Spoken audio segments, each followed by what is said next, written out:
ربنا لا تؤاخذنا إن نسينا أو أخطأنا ربنا ولا تحمل علينا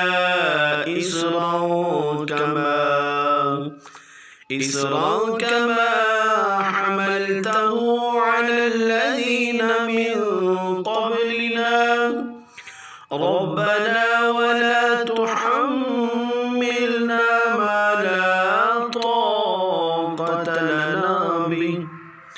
ما لا طاقة لنا به